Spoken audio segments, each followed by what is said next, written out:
कक्षा द्वादश के मेरे प्रिय विद्यार्थियों, हम लोग पिछली कक्षा में सिल्वर वेडिंग पढ़ रहे हैं और हम लोगों ने पढ़ा कि किस तरीके से यशोधर बाबू अपने बच्चों के कहने के बाद भी स्कूटर नहीं खरीदते हैं और पैदल ही ऑफिस जाते हैं। उनके बच्चों को उनके पिताजी का अर्थात यशोधर बाबू का साइकिल चलाना अच्छा नहीं लगता। वे क्या चाहते हैं कि यशोधर बाबू क्या खरीद ले, स्कूटर खरीद ले और मोटर कार को अफोर्ड नहीं कर सकते। यहाँ तक हम लोगों ने पढ़ा। चलिए आगे बढ़ते हैं। अब पढ़ते हैं।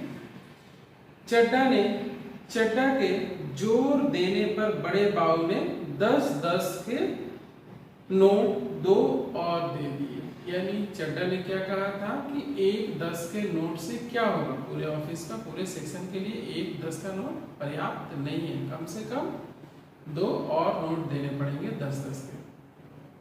तो 30 रुपये में भी ज्यादा कुछ होगा नहीं, फिर भी कम से कम 30 रुपया देना चाहिए। तो बड़े बाबू ने अर्थात यशोधर बाबू ने 10-10 के नोट और 2 निकाल कर दे दिए। लेकिन सारे सेक्शन के इसरार करने पर भी वह अपनी सिल्वर वेडिंग की इस दावत के लिए रुके नहीं। जब सारा सेक्शन मिलकर उनसे अनुरोध करता है, इसरार करता है कि आप रुक जाइए और हमारे साथ चाय पीजिए और मिठाई खाइए, तो यशोधर बाबू रुकते नहीं है। अपनी सिल्वर वेडिंग को वहाँ पर जो पार्टी दे रहे थे उसको एंजॉय नहीं करते हैं, वहाँ से वो चले जाते हैं। उनके साथ माफ कीजिएगा, मातहतों के साथ, जो मातहत लोग हैं उनके साथ चलते चलाते थोड़ी हंसी मजाक तक तो ठीक है। यशोधर बाबू क्या कहते हैं कि थोड़ी हंसी मजाक तक ठीक है, किंतु यह किशन दा की परंपरा में नहीं आता कि उनके साथ बैठकर चाय पानी और गप्पाष्टक में वक्त बर्बाद किया जाए। यह किशन दा की परंपरा में नहीं आता। उनके साथ थोड़ी बहुत, यानी जो उनके अंडर काम करने वाले लोग हैं उनके साथ थोड़ा बहुत दिन भर की शुष्कता को दूर करने के लिए थोड़ा हंसी मजाक कर लेना ठीक है, किंतु उनके साथ बैठकर चाय पीना, मिठाइयाँ खाना और मजाक करना यह किशन दा की परंपरा के विरुद्ध है। तो वे वहां से चले जाते हैं। इधर यशोधर बाबू ने दफ्तर से लौटते हुए रोज बिरला मंदिर जाने और उसके उद्यान में बैठकर कोई प्रवचन सुनने अथवा स्वयं ही प्रभु का ध्यान लगाने की नई रीत अपनाई थी। जब वो ऑफिस से लौटते थे तो बिरला मंदिर चले जाते थे। यह बात उनके पत्नी बच्चों को बहुत अखरती थी। क्यों? बब्बा, आप कोई बूढ़े थोड़ी हैं जो रोज रोज मंदिर जाए, इतने ज्यादा व्रत करें, ऐसा कहते हैं उनके बच्चे और उनकी पत्नी। यशोधर बाबू इस आलोचना को अनसुना कर देते हैं। सिद्धांत के धनी किशन दा के अनुसार यही निशानी है एक व्यक्ति की कि वह अपना कार्य करते हुए धर्माचरण भी करे और इस लोक को ठीक रखते हुए उस लोक की भी व्यवस्था करे। अर्थात धर्म कर्म का कार्य करना भी किशन दा की परंपरा में आता है। तो वे अपनी बीवी और बच्चों को क्या करते हैं, अनसुना कर देते हैं। वो चाहे जितना भी कहें उन पर ध्यान नहीं देते। उनकी बीवी बच्चों का कहना है कि अभी उम्र नहीं हुई है मंदिरों में जाने की, वहाँ पर प्रवचन सुनने की। अर्थात वे कहते हैं कि एक आयु होती है, लेकिन यशोधर बाबू के अनुसार इसके लिए कोई आयु नहीं होती। बिरला मंदिर से उठकर यशोधर बाबू पहाड़गंज जाते हैं और घर के लिए साग सब्जी खरीद लाते हैं। किसी से मिलना मिलाना हो तो वह भी इसी समय कर लेते हैं। तो भले ही दफ्तर 5 बजे छूटता हो, वह घर 8 बजे से पहले नहीं पहुंचते थे। यानी मंदिर से उठकर वो कहाँ चले जाते थे, पहाड़गंज जाकर वहां से सब्जियां खरीदते थे। फिर रास्ते में किसी से मिलना हो तो उससे मिलते जुलते बातें करते हुए वो कहाँ पहुंचते थे, 5 बजे के छूटे हुए ऑफिस से रात को 8 बजे तक घर पहुंचते थे। आज बिरला मंदिर जाते हुए यशोधर बाबू की निगाह उस अहाते पर पड़ी जिसमें कभी किशन दा का 3 बेडरूम वाला क्वार्टर हुआ करता था और जिस पर इन दिनों एक 6 मंजिला इमारत बनाई जा रही है। यानी उनके आदर्श व्यक्ति जहाँ पर पहले निवास करते थे, जहाँ पर उनका क्वार्टर था, आज उसको तोड़ कर क्या बनाया जा रहा है, 6 मंजिला इमारत बनाई जा रही है। ये यशोधर बाबू देख रहे हैं। उधर से गुजरते हुए कभी के DIZ एरिया की बदलती शक्ल देखकर यशोधर बाबू को बुरा सा लगता है।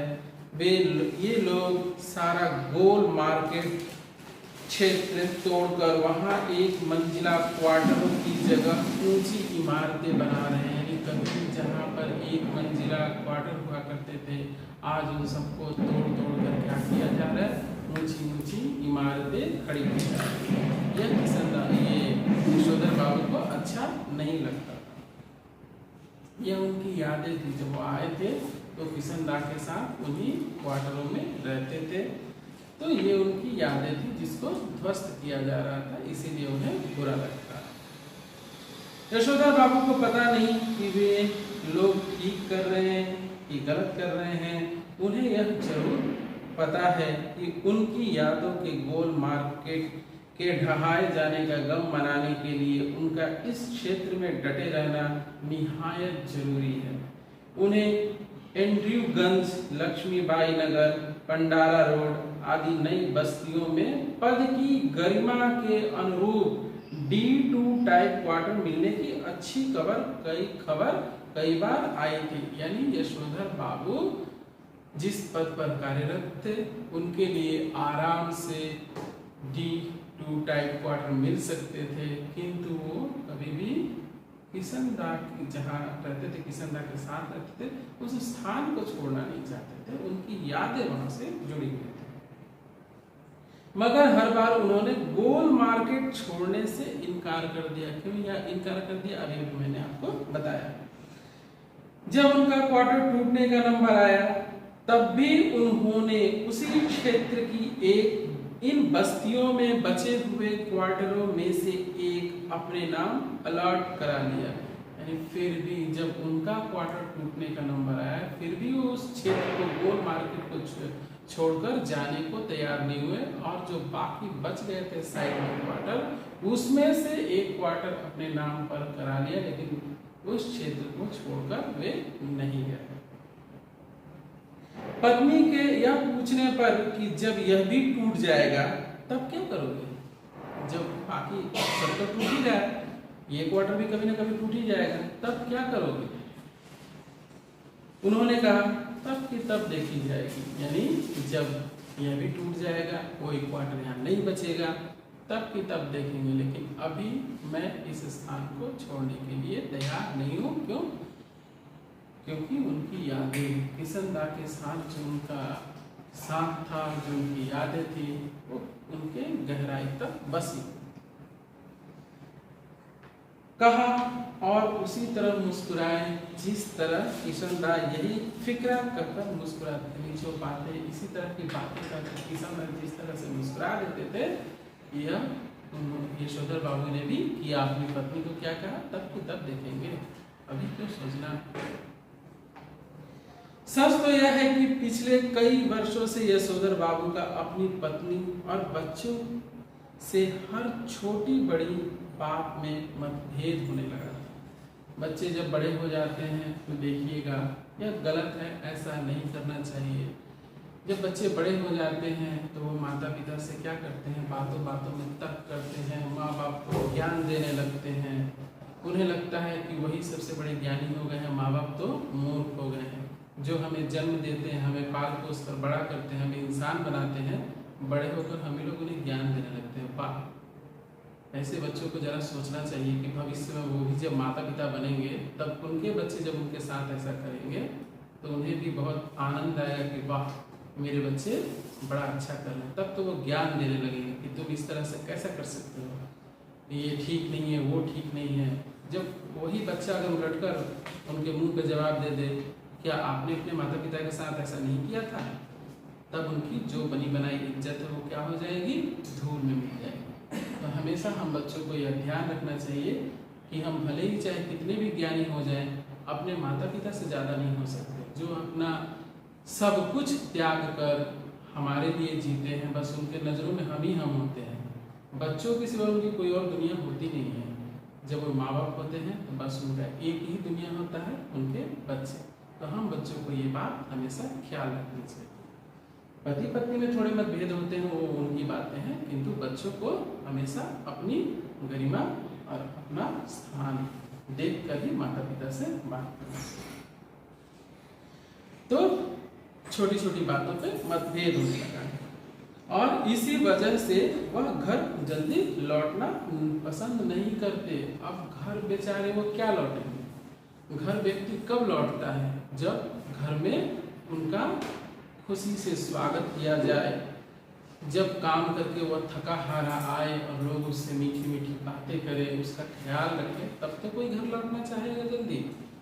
जब वो आते हैं तो बच्चे उनसे बहस करते हैं, पत्नी भी उन्हें ताने मारती है, और यशोधर बाबू क्या करते हैं, उन्हें घर लौटना पसंद नहीं है जल्दी। जब तक बच्चे छोटे थे तब तक वो उनकी पढ़ाई लिखाई में मदद कर सकते थे। अब बड़ा लड़का एक प्रमुख विज्ञान संस्थान में नौकरी पा गया है। यद्यपि समहाउ यशोधर बाबू को अपने साधारण पुत्र को असाधारण वेतन देने वाली यह नौकरी कुछ समझ में नहीं आती कि मेरा बेटा इस क्वालिटी का नहीं है, इस योग्यता का नहीं है, उसे इतना अधिक वेतन दिया जाए, फिर भी वह उससे ज़्यादा यानी अपनी योग्यता से अधिक वेतन पा रहा है। ये उनको समझ में नहीं आता था कि कैसे ऐसे हो रहा है, क्योंकि माँ बाप अपने बच्चों की योग्यता सबसे अधिक जानते हैं। वह कहते हैं कि 1500 रुपया तो हमें अब रिटायरमेंट के पास पहुंचकर मिला है। शुरू में ही 1500 रुपया देने वाली इस नौकरी में जरूर कुछ पेच होगा कि अब हम लोग को मिल रहा है 1500, अब रिटायर होंगे तब, और इनको अभी से ही 1500 कैसे मिल रहा है, जरूर इस नौकरी में पेच होगा। यहाँ यह भी समझने की बात है कि समय के बदलने के साथ साथ चीज़ें भी बदलने लगती हैं। तो अगर हम अपनी तुलना अपने ज़माने से करें और अपने बच्चों के साथ उसकी तुलना करें तो यह ठीक नहीं होगा। यह मेरा मानना है कि अगर मैं यह कहूँ कि मेरे पिताजी जितना वेतन पाते थे उसी के बराबर ही मुझे मिले, तो यह संभव नहीं है, क्योंकि उनके ज़माने की जो महंगाई थी, बाकी सारी चीज़ें थी, सबको ध्यान में रखकर वो चीज़ें मिलती थी। तो अभी के समय की चीज़ों को ध्यान में रखकर ही वेतन मिलता है, तो इस पर तुलना करना मुझे उचित नहीं लगता। हो सकता है उनके जो एम्प्लॉयर थे फिर कुछ सोच समझ कर ही तो किसी को पैसा देंगे इतना, लेकिन फिर भी यशोधर बाबू के मन में यह शंका थी कि आखिर उसे इतना पैसा वेतन का क्यों मिलता है, कुछ पेंच है। यशोधर जी का दूसरा बेटा दूसरी बार IAS देने की तैयारी कर रहा है और यशोधर बाबू के लिए यह समझ सकना असंभव है कि जब यह पिछले साल एलाइड सर्विसेज की सूची में माना काफी नीचे आ गया था, तब भी इसने ज्वाइन करने से इनकार क्यों कर दिया। वह नीचे था फिर भी ज्वाइन कर सकता था उसे, फिर भी उसने मना क्यों कर दिया, यह यशोधर बाबू को समझ में नहीं आ रहा। उनका तीसरा बेटा स्कॉलरशिप लेकर अमेरिका चला गया है और उनकी एकमात्र बेटी न केवल तमाम प्रस्तावित वर अस्वीकार करती चली जा रही है, बल्कि डॉक्टरी की उच्चतम शिक्षा के लिए स्वयं भी अमेरिका चले जाने की धमकी दे रही है। अब यशोधर बाबू लड़की बड़ी हो गई है, उसके लिए वो वर ढूंढ कर ला कर दिखा रहे हैं, दे रहे हैं कि देखो ये तुम्हें वर पसंद है, वो सबको सीधे सीधे मना कर दे रही है कि नहीं मुझे ये सब पसंद नहीं है। तो इससे भी यशोधर बाबू को थोड़ा तकलीफ है कि ये तो हर वर्ग को ही नकार दे रही है और दबाव डालने से क्या कह रही है कि मैं भी स्कॉलरशिप लेकर अमेरिका चली जाऊंगी डॉक्टरी पढ़ने, धमकी दे रही है। यशोधर बाबू जहां बच्चों की इस तरक्की से खुश होते हैं वो हैं, ऐसा नहीं है कि माँ बाप बच्चों की तरक्की देखकर कभी जले, ये जलन का भाव उनमें कभी नहीं होता। वो हमेशा अपने बच्चों की तरक्की देखकर खुश ही होते हैं, तो खुश हैं। वहां समहाउ यह भी अनुभव करते हैं कि वह खुशहाली भी कैसी जो अपनों में परायापन पैदा कर दे। यह बहुत महत्वपूर्ण बात है कि अगर खुशहाली भी हो और उसके बीच में जो आपसी प्रेम होता है वही समाप्त हो जाए तो खुशहाली किस काम की, जो अपनों से अपनों को दूर कर दे। तो वैसे खुशहाली को यशोधर बाबू उचित नहीं मानते। अपने बच्चों द्वारा गरीब रिश्तेदारों की उपेक्षा उन्हें समहाउ जस्ती नहीं। माना कि कुछ हमारे रिश्तेदार गरीब हैं तो इससे उनका अपमान करना, उन्हें इग्नोर करना, उनसे नाते तोड़ देना यह उचित नहीं है। सबका समय एक बराबर नहीं रहता है, ये संसार का नियम है कि राजा भी रंक बनते हैं और रंक भी राजा बनता है। तो अपने आप पर इतना गर्व नहीं करना चाहिए कि दूसरों को मनुष्य ही ना समझा जाए। सभी का समय बदलता है, तो इस बात को हमें ध्यान रखना चाहिए कि समय किसी के लिए एक समान नहीं रहता, सुख और दुख हमेशा आते जाते रहते हैं। तो गरीब रिश्तेदारों का भी उतना ही महत्व है जितना कि पैसे वाले रिश्तेदारों का। सबका अपना अपना महत्व है और हमें सबके साथ एक सामंजस्य स्थापित करके अपना व्यवहार करना चाहिए, अपने रिश्ते को निभाना चाहिए। उनके धन दौलत को देखकर उनसे रिश्तेदारी नहीं करनी चाहिए। एनीवे, जनरेशनों में गैप तो होता ही है। सुना, ऐसा कहकर स्वयं को दिलासा देते हैं पिता। चलो ठीक है, कोई बात नहीं, जनरेशन गैप तो होता ही है, दो जनरेशनों का विचार तो टकराता ही है।